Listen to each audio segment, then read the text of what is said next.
اور لوگوں کو بلائے جماعت بنانے کے لیے. فرض کی 10 سال لگے، کوئی دوسرا آدمی آپ کے ساتھ آتا ہی نہیں، آپ لگے ہوئے. یہ نہ ہو کہ یہ آپ کا کوئی سائیڈ ایشو ہے، وہ ایک وہ پیس ٹائم ہے، وقت گزاری کا مشغلہ ہے، یا یہ کوئی سائیڈ ایکٹیویٹی نہیں. آپ کی تمام توانائیاں لگی ہوئی ہوں اور 10 برس تک کوئی نہ آئے آپ کے ساتھ، ایک آدمی ہو سکتا ہے، تو آپ اکیلے رہیں گے نا. یہ کیفیت تیمم کے درجے میں ہے. وضو نہیں کر سکتے تو کیا کرتے ہیں؟ تیمم. اور تیمم کے لفظی معنی کیا ہے؟ یہ نقطہ یہ ہے، تیمم کے لفظی معنی کیا ہے؟ قصد کرنا. فَتَيَمَّمُوا صَعِيدًا طَيِّبًا. تیمم اما سے بنا ہے، حمزہ میم میم اما یا امو. امام بھی اسی سے بنا ہے جس کا قصد کرتے ہیں لوگ، اس کی پیروی کرتے ہیں. راستے کو شارع کو بھی کہتے ہیں امام المبین، کیونکہ آدمی چل رہا ہے، فالو کر رہا ہے اسے، اس کے پیچھے پیچھے چل رہا ہے. آمین البیت الحرام، وہ حاجی جو جا رہے ہیں بیت حرام کی طرف، وہ آمین البیت الحرام. تو اما یا امو قصد کرنا. تیمم وہ ارادہ کرو، قصد کرو، خود کھڑے ہو جاؤ. اکیلے بھی جماعت کے حکم میں ہو گئے. بلاؤ لوگوں کو، کال دم من انصاری اللہ، کون میرا مددگار ہے اللہ کی راہ میں. یہ بھی گویا کہ جماعت کے قائم مقام ہو جائے گا، جیسے کہ تیمم وضو کے قائم مقام. لیکن یہ کہ اس کی فکر نہیں، اس کی سوچ نہیں، تو پھر نہیں، پھر تو بے بغیر جماعت زندگی گزر رہی. تو دوسرا نقطہ، پہلا یہ کہ دین کی مغلوبیت کی کیفیت میں اقامت دین کی جد و جہد، غلبہ دین کی جد و جہد، اس میں تن من دھن لگانا اسی طرح فرض عین ہے جیسے نماز. دوسرا نقطہ، اس کے لیے کسی جماعت میں شامل ہونا، اور جماعت نہ ہو تو جماعت بنانا اسی طرح شرط لازم ہے جیسے نماز کے لیے وضو یا تیمم. اب تیسرا نقطہ یہ کہ وہ جماعت کیسی ہونی چاہیے. اس میں پھر 3 باتیں سامنے آئیں گی. یہ 3 ہی کی آج تکرار ہو رہی ہے. پہلے میں نے 3 لیول گنوائے تھے: انفرادی کامیابی، قومی اور ملکی کامیابی، ملی اور دینی کامیابی. اس کی نسبت ایک اعتبار سے کچھ اور ہے، دوسرے اعتبار سے کچھ اور ہے. آج ہم نیچے سے چل رہے ہیں. اہم ترین انفرادی کامیابی، اس لیے کہ اہم ترین مسئلہ آخرت کا ہے، اور آخرت میں حساب کتاب جو ہونا ہے، کلہم آتی ہے یوم القیامت فردا. جس دن کی اور تو دور کی بات نہیں، باپ سے، ماں سے، بیٹے سے، بیوی شوہر سے، اپنے رشتہ داروں سے، اپنے بھائیوں سے، اپنے کل قبیلے والوں، سب سے انسان جو ہے وہ کہے گا کہ ان سب کو لے کر جہنم میں جھونک دو، مجھے چھوڑ دو. اس کے حوالے سے انفرادی ذمہ داری کے اعتبار سے فرائض میں نماز فرض، روزہ فرض، یہ فرض وہ فرض سب ہے. لیکن جو بات آج میں بتانا چاہتا ہوں وہ یہ کہ دین اگر مغلوب ہے، پامال ہے، قائم نہیں ہے، نافذ نہیں ہے، تو اس کیفیت میں اقامت دین کی جد و جہد کرنا، اس میں تن من دھن کھپانا، یہ فرض عین ہے، بالکل ایسے جیسے نماز. اور نمبر 2، اس کے لیے التزام جماعت. التزام کے معنی چمٹ جانا. ملتزم بھی لوگ کہہ دیتے ہیں، ملتزم ہے اصل میں وہ جہاں جا کر لوگ چمٹ کر پھر خانہ کعبہ کے اس سے میں پھر چمٹ کر دعائیں مانگتے ہیں. التزام کے معنی چمٹ جانا، لزوم، لازم آ جانا، چپک جانا، چمٹ جانا، لزوم. التزام اس سے باب افتعال ہے. اس میں تھوڑی سی وضاحت میں نے کر دی کہ یا جماعت مل گئی ہے کوئی فبہا، اس میں شامل ہو گئے. قافلہ جا رہا ہے، آپ بھی شامل ہو گئے. اور اگر نہیں تو قافلہ بناؤ، چاہے پوری زندگی قافلہ بنانے کی جد و جہد میں لگ جائے، لیکن تمہاری شرط پوری ہو جائے گی، جیسے تیمم، وضو کا قائم مقام. اب تیسری بات جو ہے جماعت کیسی ہو، اس کے لیے بھی میں 3 باتیں آپ کو بتانا چاہتا ہوں. نمبر 1 یہ کہ وہ جماعت ڈکلیئرڈ ایم کے ساتھ قائم ہوئی ہو کہ اس کا مقصد دین کو قائم کرنا ہے. ورنہ جماعتیں تو بے شمار ہوتی ہیں.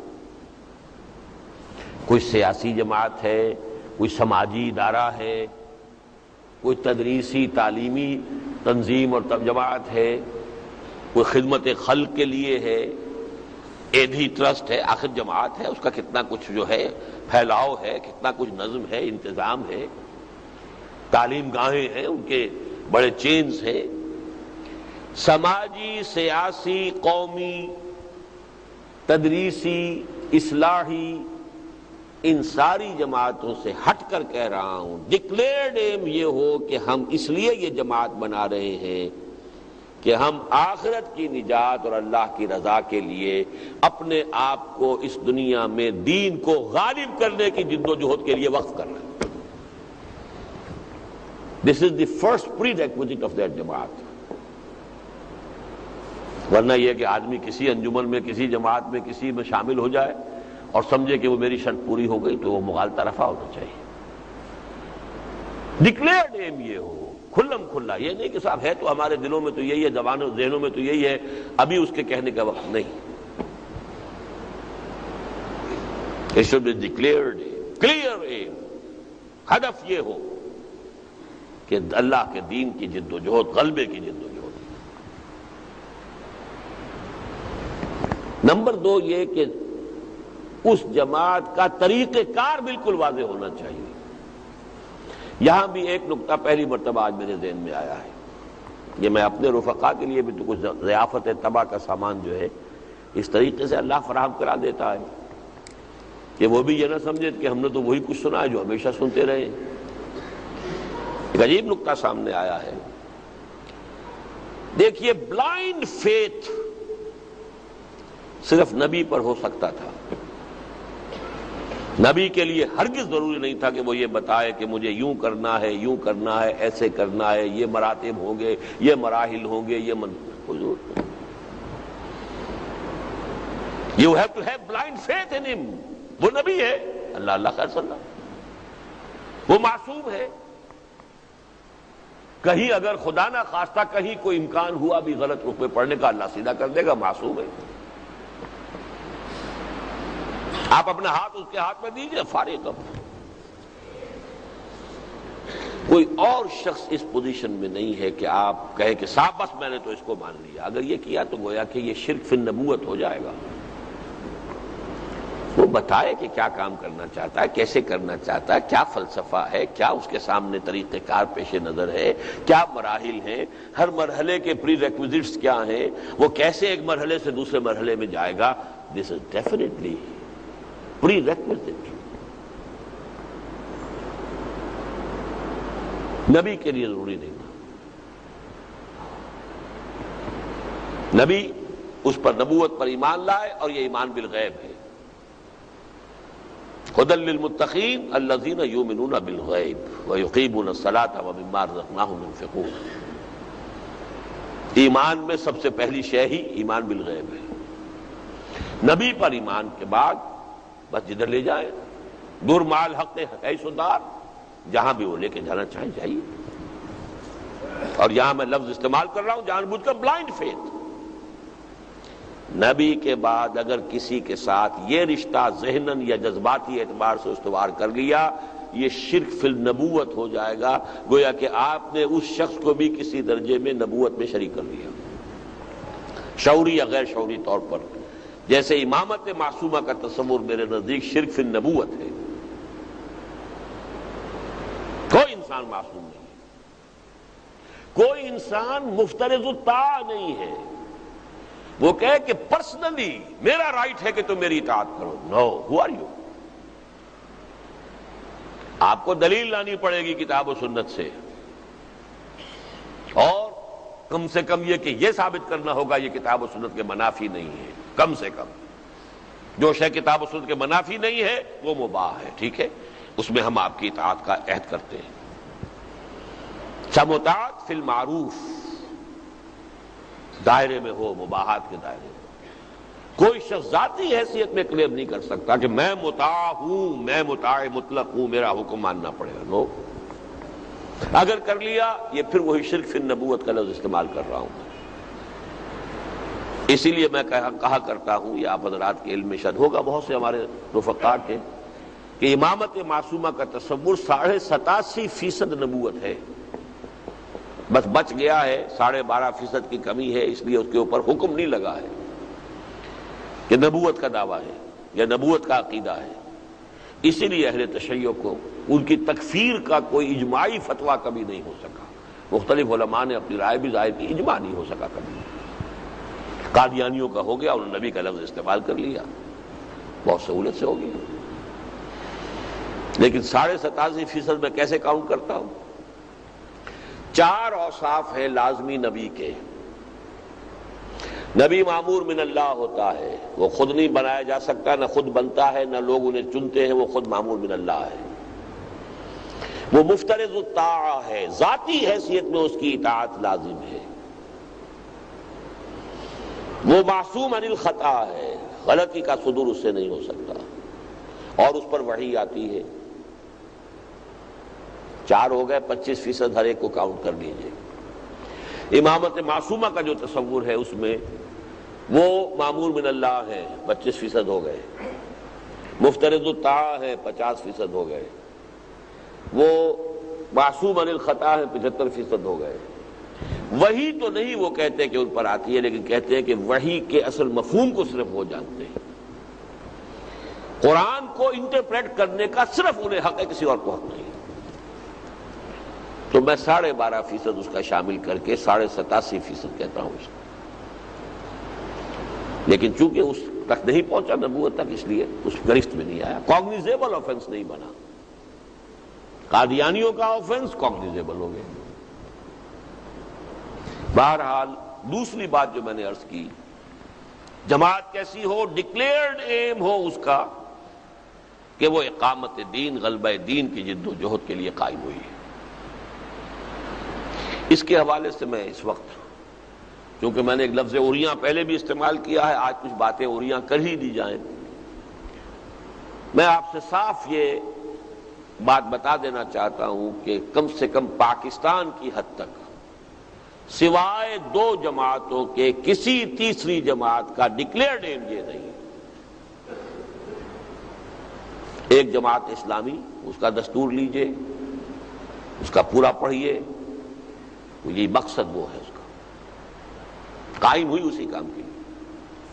وہ سیاسی تحریک نہیں تھی، وہ سماجی تحریک نہیں تھی، وہ اصلاحی تحریک نہیں تھی، وہ تبلیغی تحریک نہیں تھی، وہ تعلیمی تحریک نہیں تھی۔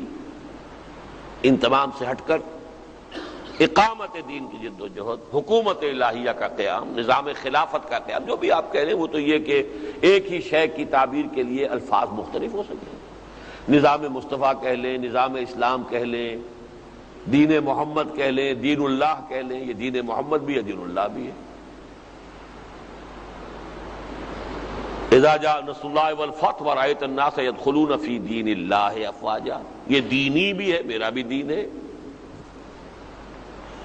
اس اعتبار سے اس کی تعبیرات مختلف ہوں گی، لیکن اقامت دین، حکومت الہیہ کا قیام، اس پر بھی میری وہ منہج انقلاب نبوی میں پوری بحث موجود ہے۔ صرف 2 جماعتیں، تیسری کوئی جماعت نہیں۔ تبلیغی جماعت ہے، اول تو اب وہ جماعت کے حکم میں بھی نہیں رہی، اس لیے کہ امارت کا معاملہ ان کے ہاں ختم کر دیا گیا، اور حضرت عمر کا میں آپ کو یہ اثر سنا چکا ہوں، لا اسلام الا بالجماع ولا جماع الا بالامارہ، امارہ اگر نہیں ہے۔ اب امارت کی بجائے انہوں نے ایک بورڈ بنا لیا ہے، امیر ایک شخص ہوتا ہے، 3 آدمی امیر نہیں ہوا کرتے۔ بہرحال اس کے علاوہ یہ کہ ڈکلیئرڈ ایم ان کا وہ نہیں ہے، چاہے دلوں میں ہو، لیکن یہ کہ ڈکلیئرڈ ایم وہ نہیں۔ باقی رہ گئی ہماری علماء کی تنظیمیں، وہ فرقے وارانہ ہیں، یہ دیوبندیوں کی ہے، یہ بریلویوں کی ہے، یہ اہل حدیثوں کی ہے، یہ شیعوں کی ہے، وہ تو اور نچلے درجے میں چلی گئی۔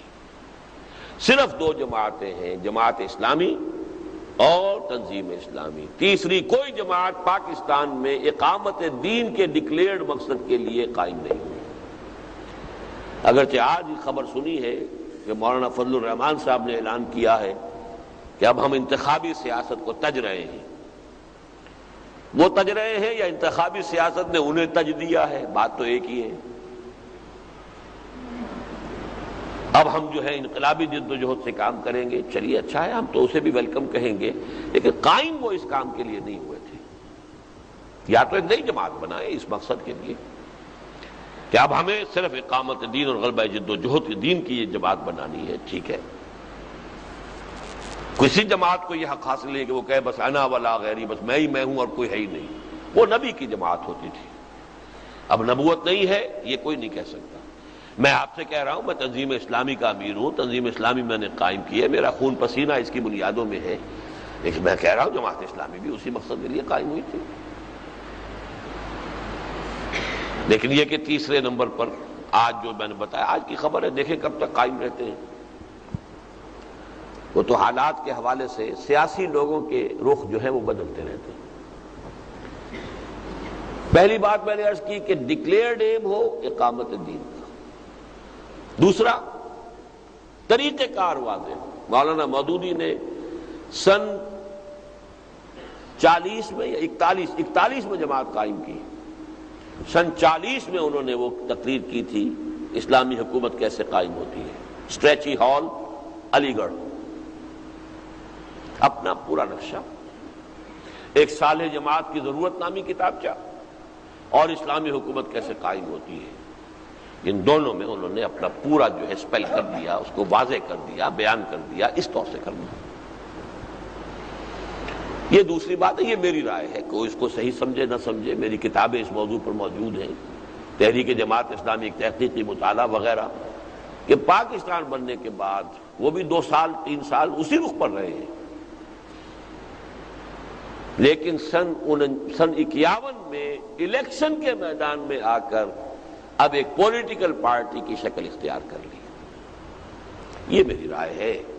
اب بھی اگر کوئی شخص یہ سمجھتا ہے کہ نہیں وہ طریقہ کار صحیح ہے اور وہ وہی طریقہ کار ہے جو تھا، تو ٹھیک ہے، اسے اگر وہ اپنے اس دیانتدارانہ رائے کی بنا پر جماعت اسلامی میں شامل رہتا ہے، مجھے کوئی اعتراض نہیں۔ لیکن شمولیت کا مطلب یہ نہیں ہے کہ کاروبار دھندے ہو رہے ہیں چندے دے دیے، صرف دھندوں کے ساتھ چندے نہیں، شامل ہو، اس کی پالیسی میکنگ میں، ڈیسیجن میکنگ میں ان کا حصہ ہو، اس کے ڈسپلن میں ہو، یہ شمولیت ہے۔ شمولیت صرف تعاون کو نہیں کہتے، تعاون تو آپ بہت سی جماعتوں سے کر سکتے ہیں، تعاون البر والتقوی ولا تعاون علی الاثم والعدوان، لیکن ایک جماعت میں ایک ہی میں رہ سکتے، 2 میں نہیں رہ سکتے۔ جماعت اور ڈسپلن ایک پارٹی کا نام ہے، ایک ہی ڈسپلن آپ پورا کر دیں، نبھا دیں تو بڑی بات ہے، 2 کے ڈسپلن کیسے پورے کریں گے؟ ناممکن ہے، ٹکرائیں گے وہ آپس میں ایک دوسرے سے، 2 کشتیوں میں سوار نہیں ہو سکتے۔ جماعت ایک ہی ہوگی، البتہ ایک جماعت میں رہتے ہوئے دوسروں کے ساتھ تعاون، وقتی تعاون، فوری تعاون، جہاں جہاں جزوی طور پر ان کے ساتھ تعاون، یہ ہو سکتا ہے۔ جماعت اسلامی اور تنظیم اسلامی، اس کے علاوہ تیسری نہیں۔ طریقہ کار جیسا کہ میں نے کہا مولانا نے واضح کیا تھا، لیکن میرے نزدیک ایک وقتی سی، اور وہ ثابت کر سکتا ہوں میں ان کی اپنی تحریر سے، رسائل و مسائل حصہ اول میں آخری صفحوں کے اندر آپ کو مل جائے گی، کہ آپ نے کہا تھا کہ ہم اس وقت یہ طریقہ آزما رہے ہیں جو نیا طریقہ اختیار کیا تھا، اگر ہم نے دیکھا کہ اس کے لیے دروازے بند ہیں تو پھر جس پر ہم پہلے سے عمل پیرا تھے ہم اسی کو ریورٹ کر جائیں گے۔ آج بھی یہ تحریر موجود ہے مولانا مودودی کی۔ اس کا مطلب ہے یہاں آ کر انہوں نے کچھ پالیسی بدلی ہے، یہ ان کے اپنے اس موقف کے اعتبار سے ثابت ہے طریقہ کار کے معاملے میں۔ باقی اب بھی ہدف ان کا وہی ہے، اس میں کوئی شک نہیں۔ تیسری چیز یہ ہے کہ اس جماعت کی تاسیس کیسے ہو، کس بنیاد پر ہو، آرگنائزیشنل سٹرکچر کیا ہو۔ اس میں جو میرا موقف ہے وہ یہ ہے کہ دستور بنا کر اس دستور کے ساتھ حلف لے کر کوئی شخص جماعت میں شامل ہو، جو ویسٹرن طریقہ ہے، یہ ہمارا طریقہ پرانا تو نہیں ہے یہ، لیکن یہ کہ بہرحال ویسٹ میں انسٹیٹیوشنز ڈیولپ ہوئے ہیں، بنائے گئے ہیں، ویسٹ میں یہ چیزیں بھی ایجاد ہوئی ہیں، بجلی ہے، لاؤڈ سپیکر ہم استعمال کر رہے ہیں، اگرچہ ان کا استعمال مباح بھی ہو سکتا ہے، حرام بھی ہو سکتا ہے، لیکن چیزیں فی نفس ہی مباح ہے۔ اس پہلو سے وہ طریقے تنظیم بھی مباح ہے، حرام نہیں ہے، لیکن اس کے مقابلے میں 3 الفاظ میں استعمال کرتا ہوں: منصوص، مسنون، معصور۔ نص، قرآن و حدیث کی نص، وہ صرف ایک تنظیم کی طرف رہنمائی کرتی ہے، اور وہ ہے بیعت، شخصی بیعت کی بنیاد پر تنظیم۔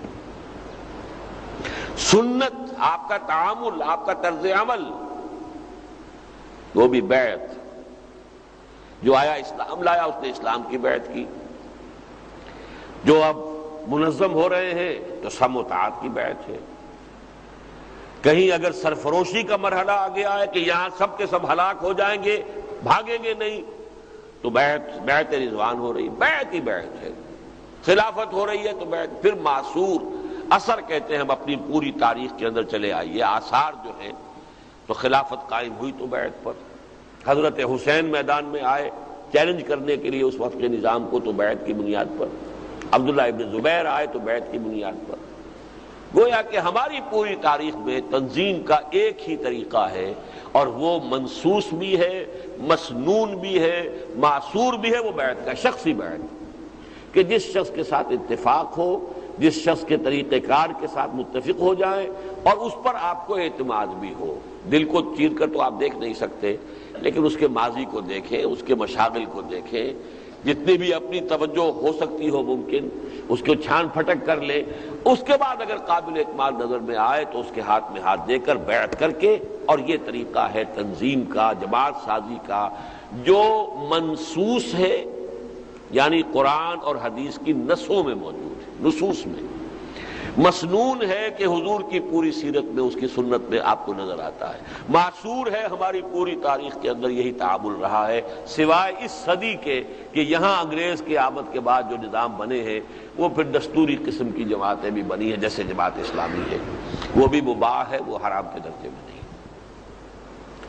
یہ ہے تین باتیں جو میں نے آپ کے سامنے رکھی ہیں، کہ جو میری آج کی گفتگو کا لب لباب ہے، اور یہی الدین و النصیحہ، خیر خواہی کے جذبے کے تحت میں آپ کو اپنے کم سے کم یہ 32 سالہ غور و فکر، سوچ بچار، اور جس پر کہ خود پھر میں نے اپنی زندگی کو استوار کیا ہے۔ یہ میرے لیے کوئی اکیڈمک ایکسرسائز نہیں ہے، صرف یہ میرے لیے کوئی علمی اور تصنیفی مشغلے کی حیثیت رکھنے والی شے نہیں ہے۔ اسی پر میں نے اپنی زندگی کو استوار کیا ہے، اسی پر الحمدللہ آج تک چل رہا ہوں، اور اسی پر جینے اور بقیہ جتنی زندگی ہے اس میں قائم رہنے، اور اسی پر مرنے کی جو ہے آرزو ہے۔ اور حدیث نبوی ہے، لا یؤمن احدکم حتی یحب لاخیہ ما یحب لنفسہ، تم میں سے کوئی شخص مومن نہیں ہو سکتا جب تک کہ اپنے بھائی کے لیے بھی وہی شے پسند نہ کرے جو اپنے لیے پسند کرتا ہے۔ اور الدین والنصیحہ، دین نام ہے خیر خواہی کا۔ قیل لمن یا رسول اللہ، قال للہ ولکتابہ ولرسولہ ولائمۃ المسلمین وعامتہ۔ یہ خیر خواہی کا حق ہے جو ادا میں کر رہا ہوں آج، کہ یہ تین چیزیں آج گنتی کر کے مجھ سے لے کر اٹھیے، آگے ان کو ماننا نہ ماننا، اختیار کرنا نہ کرنا، ان پر عمل کرنا نہ کرنا، یہ ہر شخص کا اپنا اختیار ہے۔ اب میں بہت ہی اختصار کے ساتھ اوپر کی 2 منزلوں کے بارے میں بھی کچھ باتیں کر لوں۔ قومی اور ملکی سطح جو ہم پاکستانی قوم کے نام سے آئیڈینٹیفائیڈ ہے، ایک ہمارا پاسپورٹ ہے، اس پر ہماری نیشنلٹی پاکستانی لکھا ہوا ہے۔ ایک ملک ہے جو پہلے 2 خطوں پر مشتمل تھا، وہ علیحدہ علیحدہ ہو گئے، اور بدقسمتی سے ایک حصے نے اپنا نام بھی بدل دیا۔ چھوڑیے ان باتوں کو، لیکن یہ کہ اس ملک کے بارے میں 2 باتیں لازم ہیں جو سمجھ لینے کی ہیں۔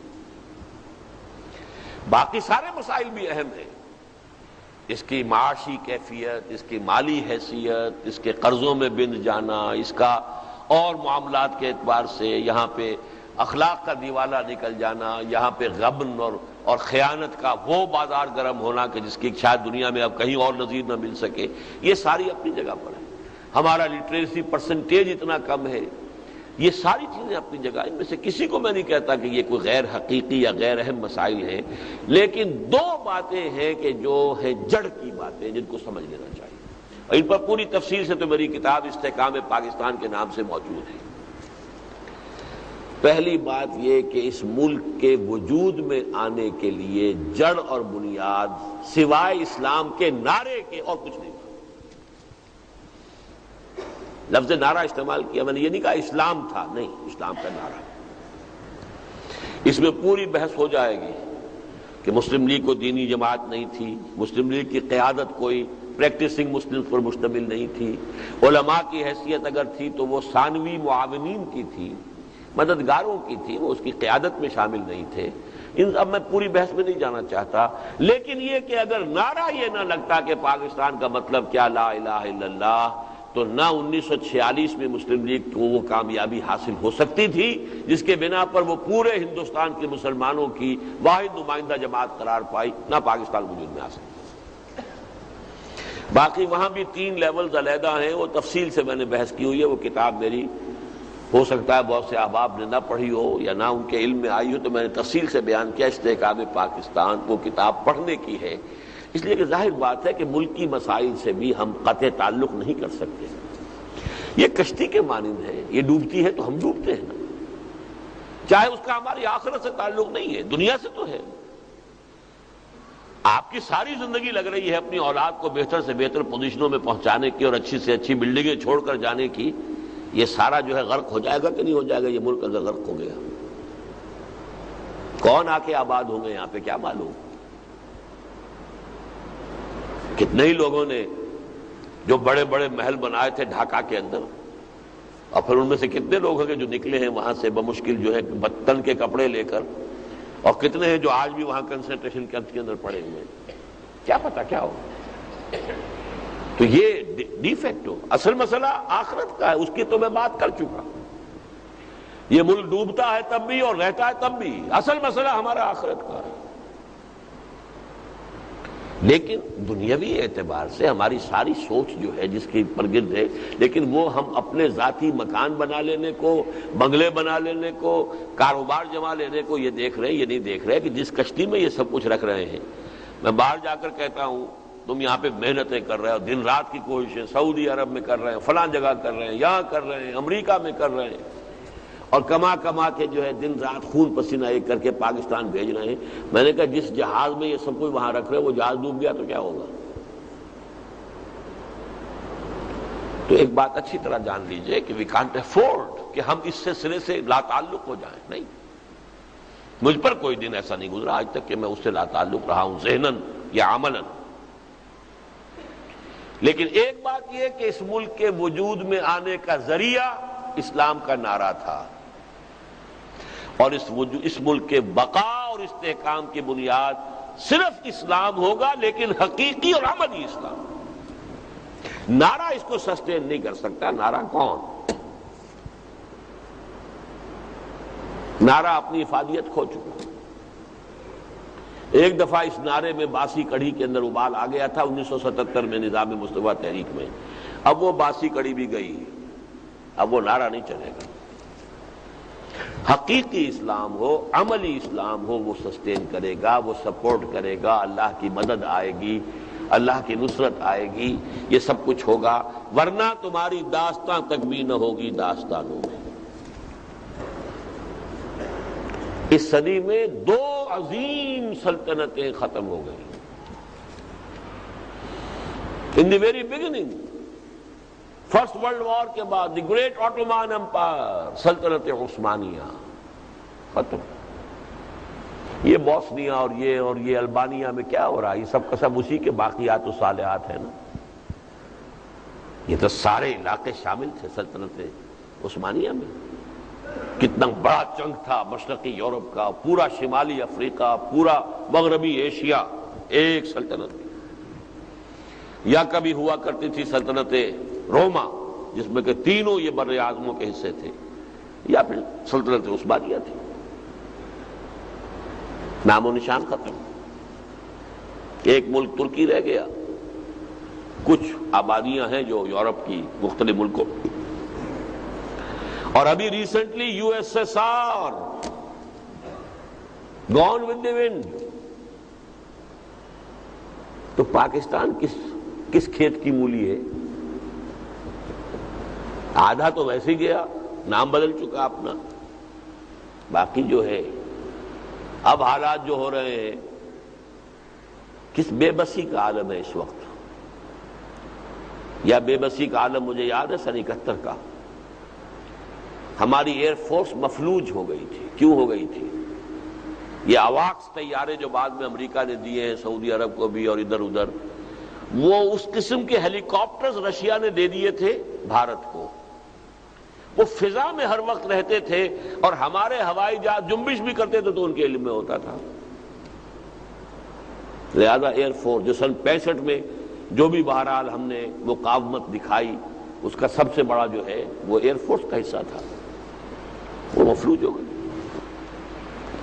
آج ہماری ایئر فورس اور ایئر ڈیفنس مفلوج ہو گیا، جب ہمارے وزیر صاحب بھی کہہ رہے ہیں ہمارے پاس تو وہ چیزیں ہی نہیں ہے کہ ہم روک سکیں۔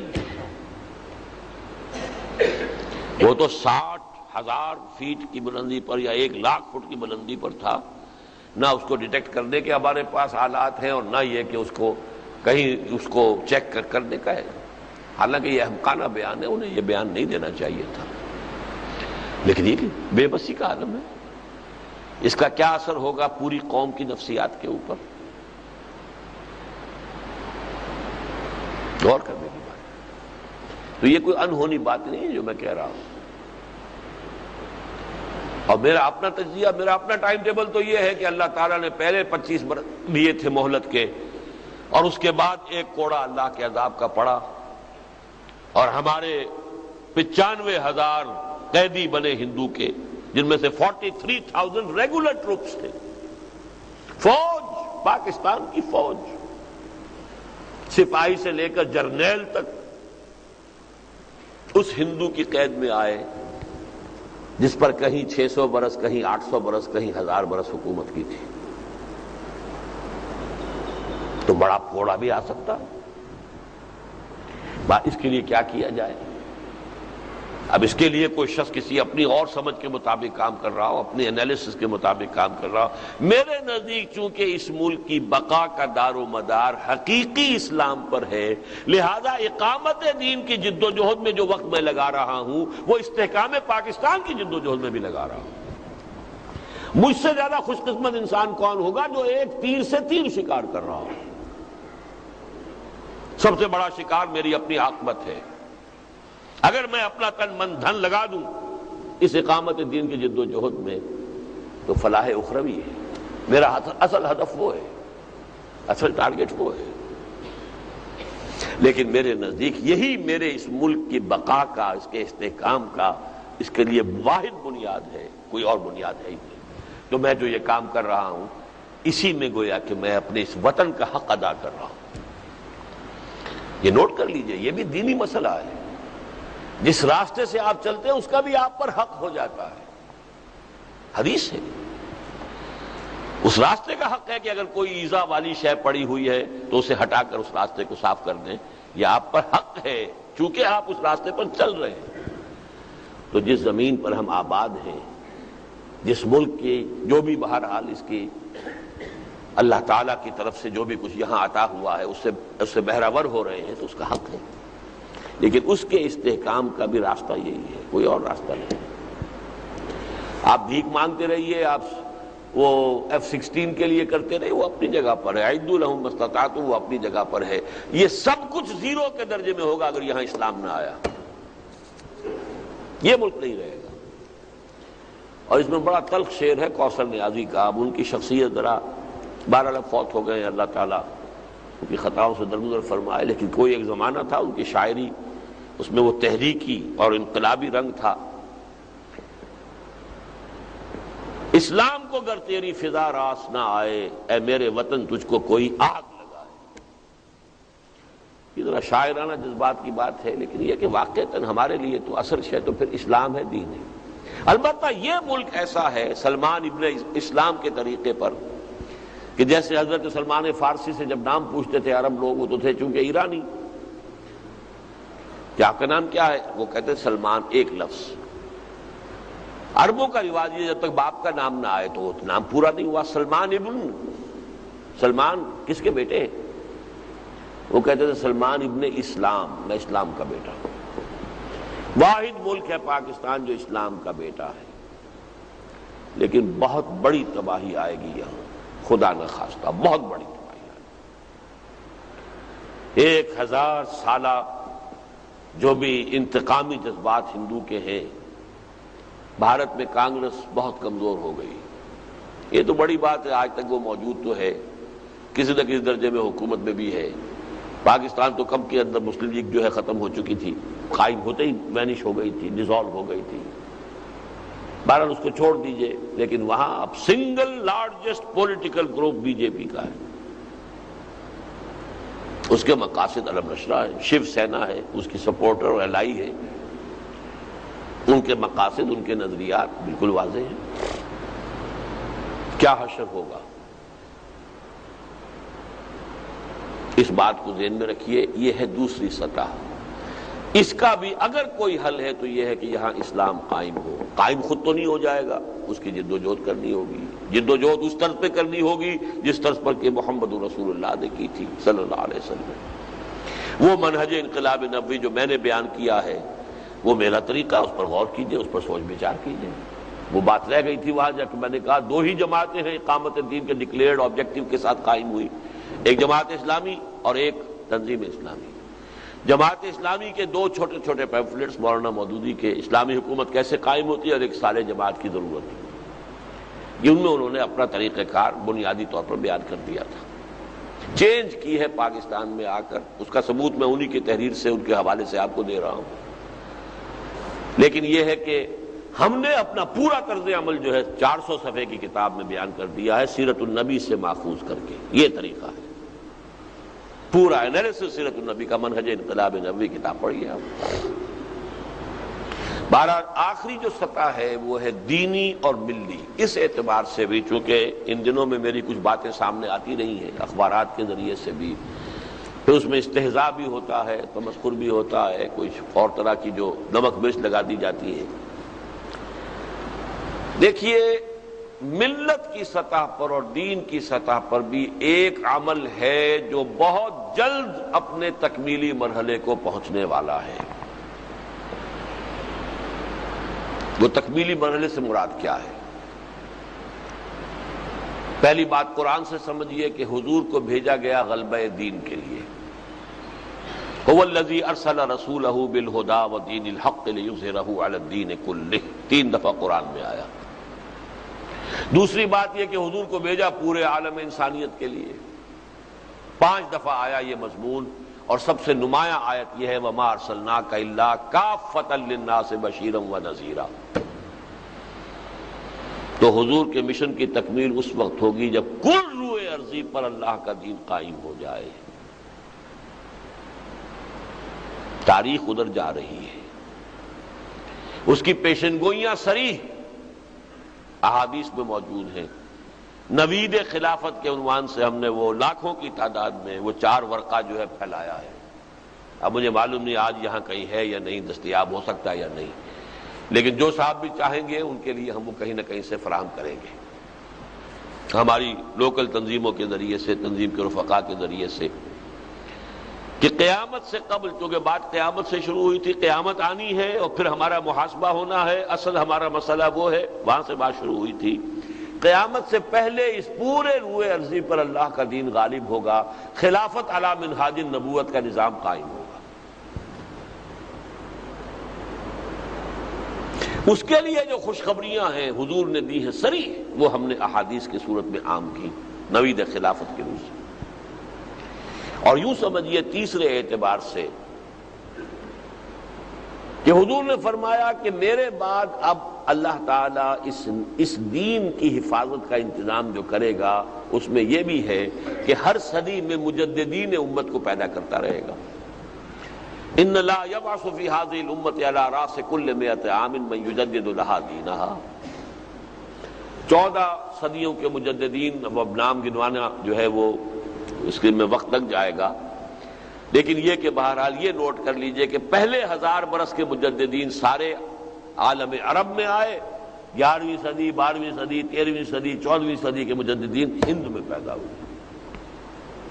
احمد سرہندی رحمۃ اللہ علیہ، عبدالحق محدث دہلوی رحمۃ اللہ علیہ، شاہ ولی اللہ دہلوی رحمۃ اللہ علیہ، سید احمد بریلوی رحمۃ اللہ علیہ.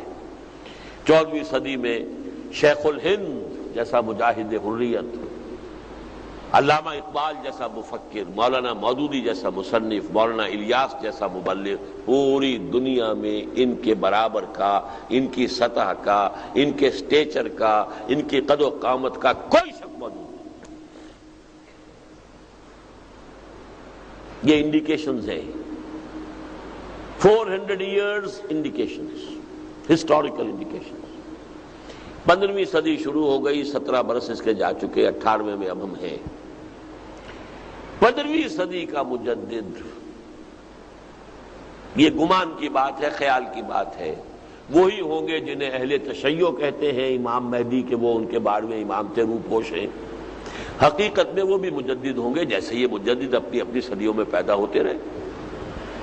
حضرت احمد سرہندی کوئی 1000 برس سے کہیں روپوش تو نہیں تھے، شاہ ولی اللہ دہلوی کہیں روپوش نہیں، روپوش ہوں گے عالم ارواح میں کہیں ہوں گے، عالم ارواح سے اپنے والدین کے ذریعے سے وہ دنیا میں آ گئے، ایسے ہی کوئی شخص۔ لیکن اہل سنت بھی مانتے ہیں کہ عرب میں اسلامی حکومت قائم کرنے کے لیے ایک عظیم شخصیت ابھرے گی۔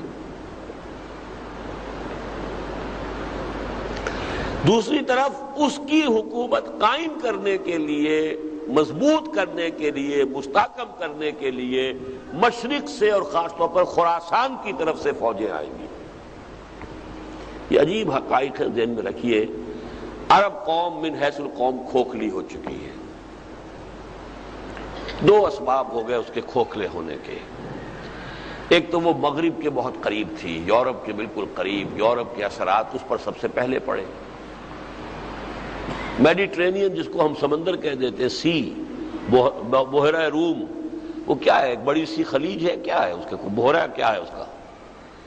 ادھر یورپ، ادھر شمالی افریقہ اور ادھر شام، یہ ممالک جو ہے مغربی تہذیب ان کی رگ و پے میں سرایت کر گئی۔ ثانیاً جہاں تیل نکل آیا دولت، اور دولت نے ان کے اخلاق کا، ان کے اندر عیاشی اور عیش پرستی اور آسانیت، اس سب کا پیدا کر کھوکھلی ہو چکی۔ یہی وجہ ہے کہ ایک مغضوب علیہم قوم کے سامنے سر جھکائے کھڑے ہیں سب کے سب، یہود کے سامنے۔ شخص تو ایک ابھرے گا وہاں،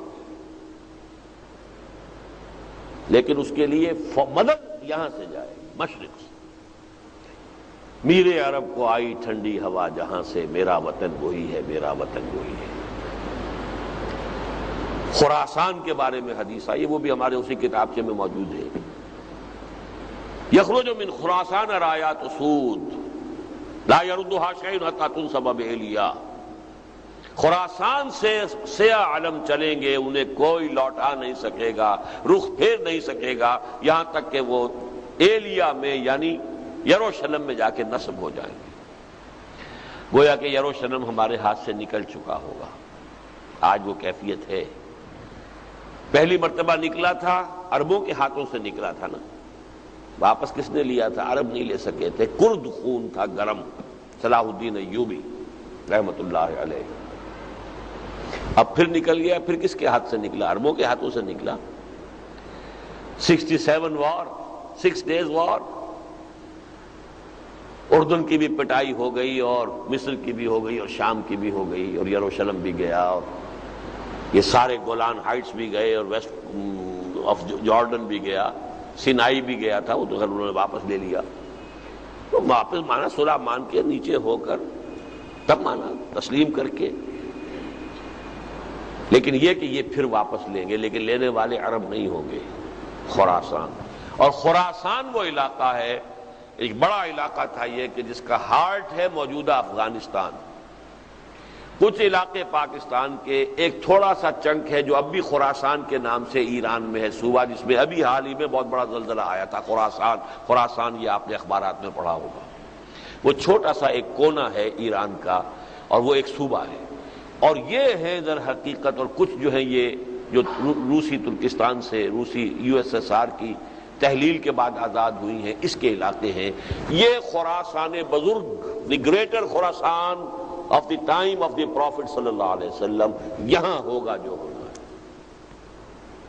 مجددین امت، تجدید دین، فکری کام، علمی کام ہندوستان میں۔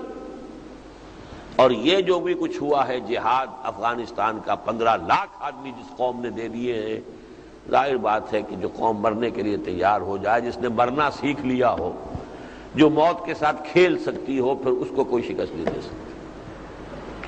یہ ہے کمنگ ایونٹس کی ایک تصویر. Coming events cast their shadows before, جس کی خبریں دی گئی ہیں احادیث نبویہ میں، اور جس کی طرف تاریخ خود بخود رفتہ رفتہ بڑھتی چلی جا رہی ہے. ادھر آرمگڈون ہونا ہے، الملامت العظمی ہونا ہے، ادھر جنگ ہونی ہے، اور ادھر سے مدد جائے گی. اس کا مطلب ہے اس علاقے میں پہلے قائم ہو چکے گا تو جائے گی نا مدد. یہ ہے وہ بات کہ ملت کا اور دین کا غلبہ ہوگا، اس صدی میں ہوگا. 14ویں صدی میرے نزدیک اس کے لیے تمہید کی صدی تھی، اور 15ویں صدی ہجری جو ہے اس کی تکمیل کی صدی ہے. یہ ہوگا. میں ایک بڑا پیارا شعر آپ کو سنا دوں. ویسے تو اقبال نے اردو میں بہت کہا اس کو. دنیا کو ہے پھر مارکہ روح و بدن پیش، ابلیس نے پھر اپنے درندوں کو ابھارا، اللہ کو پامر دیے مومن پہ بھروسہ. وہاں تہذیب کا لفظ ہے. تہذیب نے پھر اپنے درندوں کو ابھارا، اللہ کو پامر دیے مومن پہ بھروسہ، ابلیس کو یورپ کی مشینوں کا سہارا. لیکن فارسی کا ایک شعر جو ہے، خضر وقت از خلوت دشت حجاز آیت بروں، حجاز کے صحرا سے تو خضر وقت 15ویں صدی کے مجدد وہ ان کا ظہور ہوگا، وہ سامنے آئیں گے. قافلہ کارواں زی وادی دور و دراز آیت بروں، زی عظیم. یہ جو وادی دور و دراز ہے، وادی سندھ، یہاں سے کارواں چلے گا. خضر وقت وہاں، کارواں یہاں سے. حضرت مہدی کے بارے میں احادیث عرب میں، اور یہاں سے میرے عرب کو آئی ٹھنڈی ہوا جہاں سے. یہ ہے کمنگ ایونٹس کے شیڈوز. اور اب اس کے اوپر جو گفتگویں ہو رہی ہیں، نوسٹرڈیمس کی جو تھیں پیشن گوئیاں، اور شاہ نعمت ولی کی پیشن گوئیاں، یہ تو سمجھیے کہ تقریباً 400-500 برس پرانی چیزیں ہیں. لیکن اس کے ساتھ اب آپ نے اخبارات میں پڑھا ہوگا وائن برگر کی بھی کوئی پیشن گوئیاں تھیں. ظاہر بات ہے اس کی کہاں ہوں گی، اس نے کسی اور سے سنی ہوگی، کوئی جین ڈکسن سے سنی ہو، کسی اور سے سنی ہو. گاندھی کی پیشن گوئیاں آ گئی ہیں، راسپوٹین کی بھی آ گئی ہیں، اور یہ سب کنورج کر رہی ہیں اس صدی کے آخری سالوں پر. اور اگلی صدی یعنی عیسوی کے، اس صدی عیسوی کے آخری سال، اگلی صدی عیسوی کے ابتدائی سال. The coming 10 years of human history are going to be very fateful. الملحمۃ العظمی اس میں ہوگی، Armageddon, the third world war, جو تاریخ انسانی کی عظیم ترین جنگ ہوگی، اور شرق اوسط اس کا میدان بنے گا. کروڑوں کی تعداد میں انسان قتل ہوگی. یہ سب خبریں ہیں کتاب الملائک میں. یہ بھی ہونا ہے. لیکن میں نے کیوں تذکرہ کیا اس کا؟ یہ تو ہونا ہے. میری اور آپ کی کامیابی کا دار و مدار یہ ہے کہ ہمارا کچھ حصہ اس پروسیس میں پڑتا ہے یا نہیں. ہونا تو ہے. دین تو محمد رسول اللہ کے ہاتھوں اور صحابہ کرام کی جد و جہد سے غالب ہو گیا. 23 برس کی محنت. محروم کون رہ گیا؟ ابو جہل، ابو لہب محروم رہ گئے. عین دور نبوی میں پیدا ہیں، موجود ہیں. حسن ز بصرہ بلال از حبش صہیب از روم ز خاک مکہ ابو جہل. بلکہ ابو جہل سے بڑھ کر ابو لہب کہی ہے یہاں. ابو لہب خاک مکہ نہیں، حضور کے گھر میں. وہ تو خیر بنو امیہ کا تھا، بنو مخزوم کا. یہ تو بنو ہاشم کا چشم و چراغ ہے ابو لہب. ایک دیوار بیچ ہے محمد رسول اللہ کے اور اس کے گھر میں. اسی لیے وہ ام جمیل جو ہے وہ گندگی بھی پھینک دیا کرتی تھی، اور اگر کہیں ہانڈی چڑھی ہوتی تھی اس ہانڈی کے اندر ان کے اوپر بھی نجاست پھینک دیتی تھی. کرتی تھی کہ نہیں؟ اس لیے کہ ایک دیوار بیچ میں تھی. صبح کے وقت کانٹے بچھاتی تھی. یہ سارے کرتے تھے نا. کوئی بجلی اسٹریٹ لائٹس تو نہیں تھی. حضور اگر نکلتے ہوں گے in the small hours of the morning بیت اللہ میں جا کر کچھ عبادت کرنے کے لیے، تو کیا ہوتا ہوگا آپ کے ساتھ ان کانٹوں کی وجہ سے. لیکن تھا کون؟ چچا، اور وہ محروم رہا. تبت یدا ابی لہب وتب ما اغنی عنہ مالہ وما کسب. اس دور میں رہتے ہوئے لوگ اگر ناکام رہے اور شقی رہے تو اس دور میں بھی دین غالب ہو جائے گا. ہم شقی رہیں گے اگر ہم نے اپنے فرائض ادا نہ کیے. This is the crux of the matter. یہ نہیں ہے کہ دین غالب ہو گیا تو ہم کامیاب ہو گئے. ہم کیسے کامیاب ہو گئے؟ عین حضور کے ساتھ ہو کر ایک شخص جنگ کر رہا ہے، مر گیا ہے، شہید ہو گیا ہے، قتل ہو گیا ہے. سب لوگ کہہ رہے ہیں وہ تو جنت میں پہنچ گیا. حضور نے فرمایا میں نے تو اسے دوزخ میں دیکھا ہے. تحقیق کی گئی. یہ دو واقعات علیحدہ علیحدہ آتے ہیں. ایک تو یہ ہے کہ زخمی ہو گیا تھا اور زخموں کا جو درد کرب تھا وہ برداشت نہیں ہو سکا، خودکشی کر لی تھی. اپنے عمل سے جہنمی بن گیا، چاہے وہ محمد رسول اللہ کے ساتھ ہو کر جنگ کی ہے اور زخمی ہوا. تو کلہم آتی ہے یوم القیامت فردا. یہ نہیں کہ آپ محمد کی جماعت میں شامل تھے تو کیا کہنے، بس آپ تو پاک ہو گئے، صاف ہو گئے. محمد کی جماعت میں عبداللہ ابن ابی بھی تھا جو کھڑے ہو کر جامع مسجد جمعے کے وقت کہتا تھا، پہلے اعلان کرتا تھا لوگوں ان کی باتیں توجہ سے سنو، یہ اللہ کے رسول ہیں. شقی ہے، شقی رہا، شقی چلا گیا دنیا سے. دین کا غلبہ تو ہونا ہے. میری اور آپ کی کامیابی. بڑا پیارا شعر ہے، چسود از رہبر کامل تہی دستان قسمت را، خضر از چشمہ حیواں تشنہ می آرد سکندر را. کوئی شخص تہی دست ہو، تہی دستان قسمت، خود بدبخت ہو تو خضر وقت بھی اس کی انگلی پکڑ کر لے کر چلے گا تو اسے کچھ فائدہ نہیں ہوگا.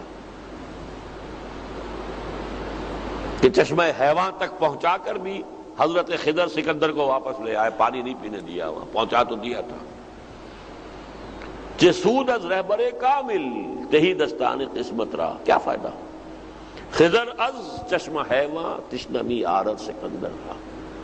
تو اگرچہ یہ ہونا ہے، یہ میں نے اس حوالے سے کہا یہ ہونا ہے، لیکن اگر ہم اس پاکستان میں اقامت دین کی جد و جہد میں اپنا خون پسینہ ایک کریں تو ہم اس پروسیس میں بھی شریک ہیں. یہ ہے وہ تیسرا شکار. پہلا شکار میری اپنی عاقبت ہے،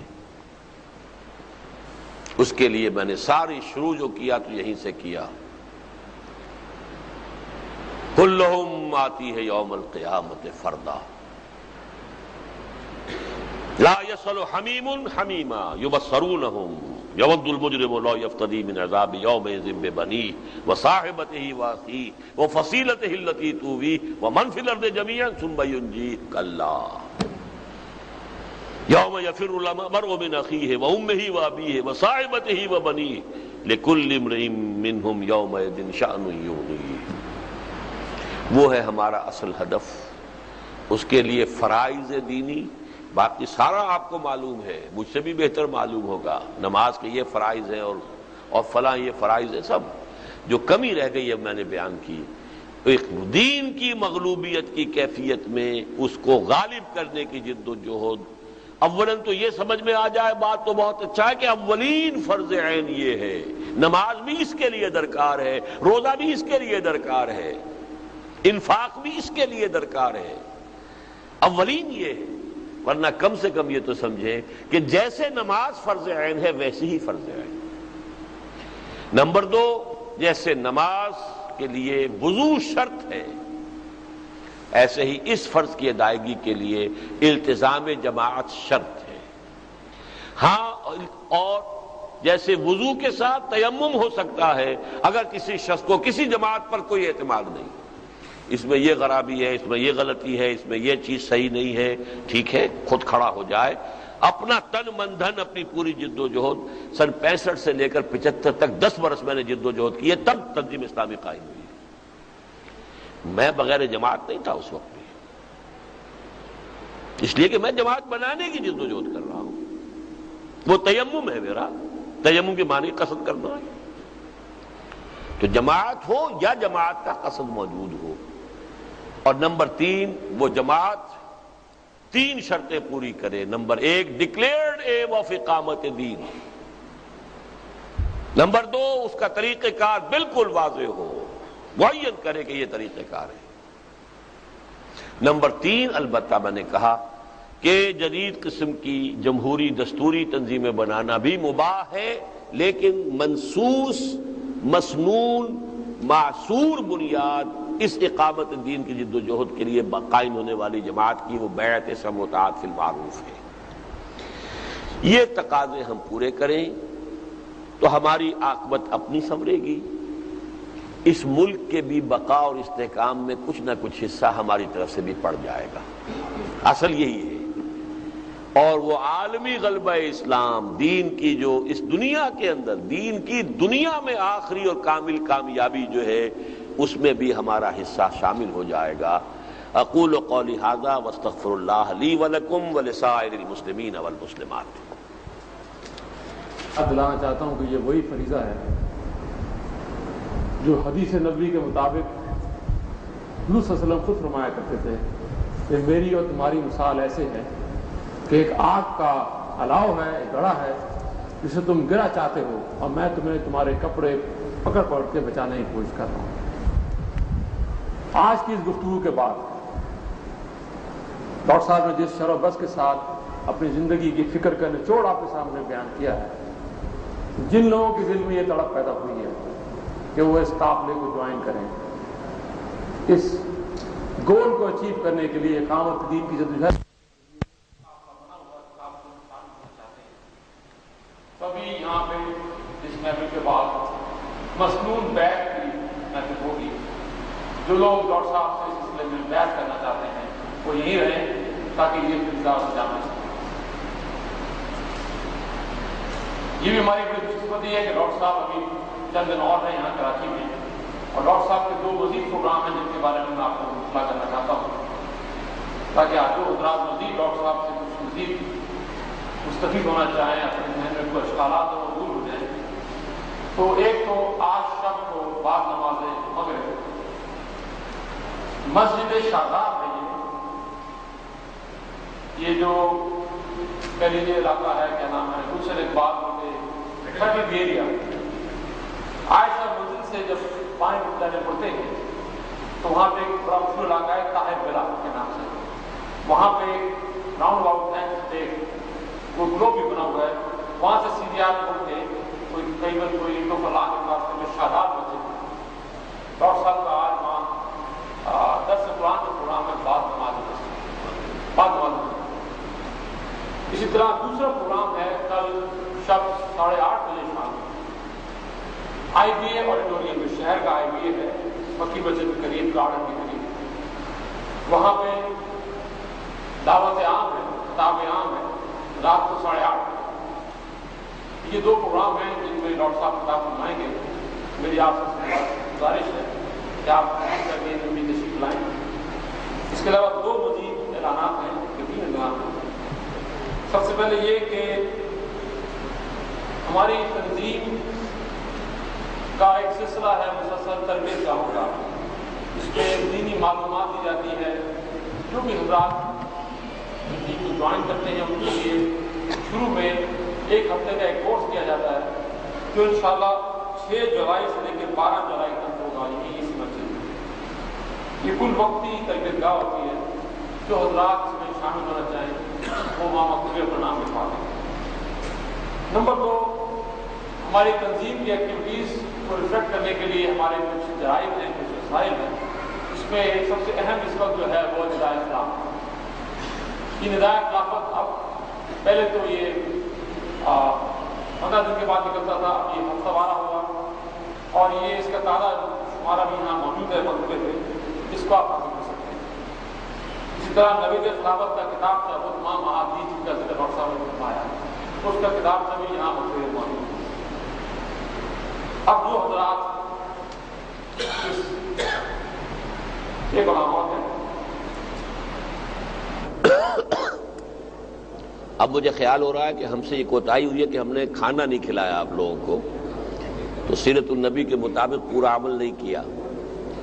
لیکن جو بات بتانا چاہتا ہوں وہ یہ کہ دوسری مرتبہ جب ذرا شرم آ گئی لوگوں کو تو تب بھی تقریر سننے کے بعد ایک آدمی بھی نہیں اٹھا کہ جو ایمان لایا ہو۔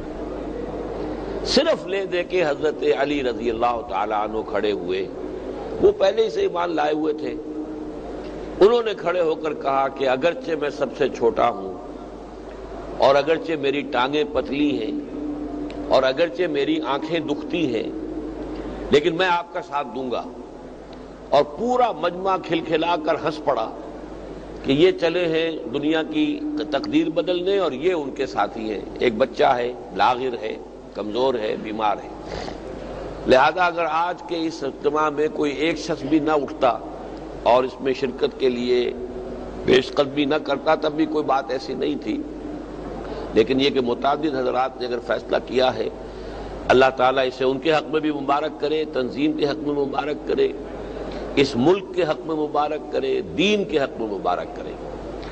اب جو اس کا اصل جو عہد نامہ ہے اس کی میں وضاحت آپ کے سامنے کر دیتا ہوں، تاکہ یہ جو بڑا عہد آپ کر رہے ہیں یہ پورے شعور کے ساتھ، ادراک کے ساتھ کریں۔ اس کا پہلا حصہ جو ہے وہ وہی ہے کہ جو ہر مسلمان کرتا ہے، کلمہ شہادت اشہد ان لا الہ الا اللہ وحدہ لا شریک لہ واشہد ان محمدا عبدہ ورسولہ صلی اللہ علیہ وسلم، اسی کی بنا پر تو ہم مسلمان ہیں۔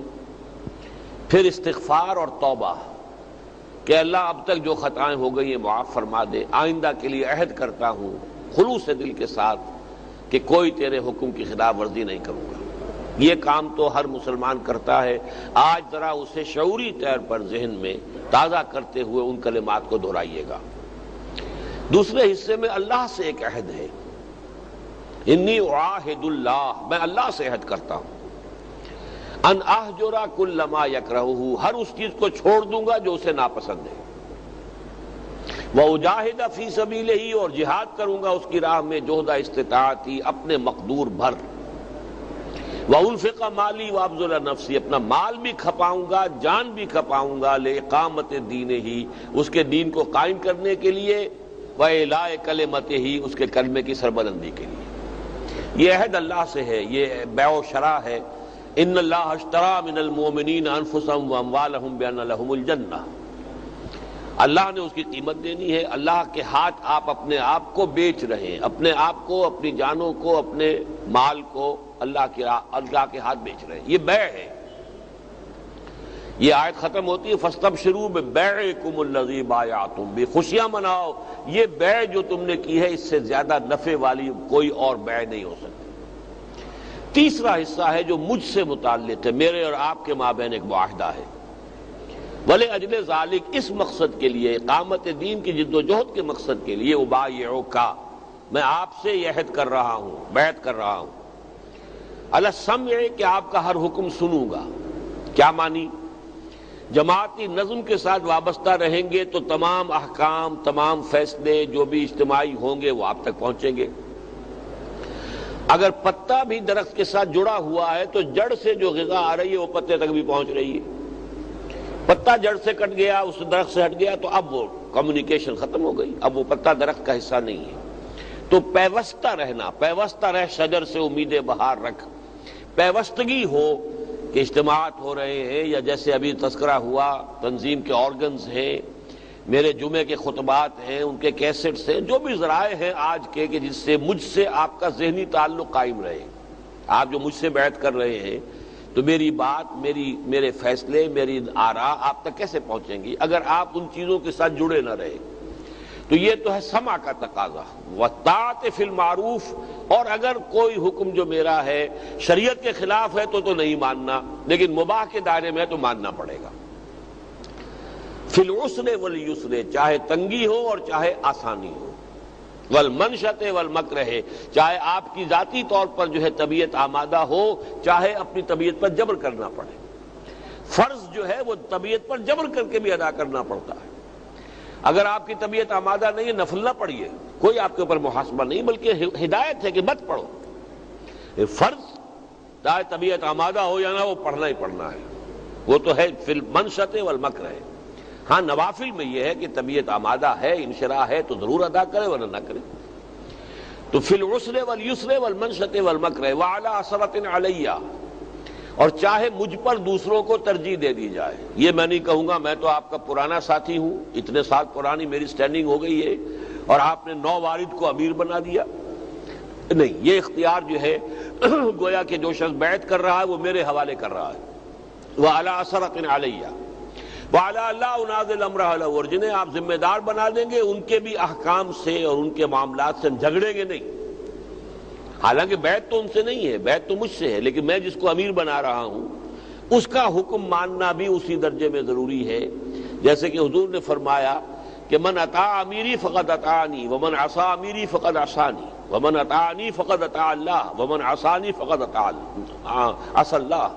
جس نے میرا حکم مانا اللہ کا حکم مانا، جس نے میری نافرمانی کی اللہ کی نافرمانی کی، جس نے میرے امیر کا حکم مانا اس نے میرا حکم مانا، جس نے میرے مقرر کردہ امیر کی نافرمانی کی اس نے میری نافرمانی کی.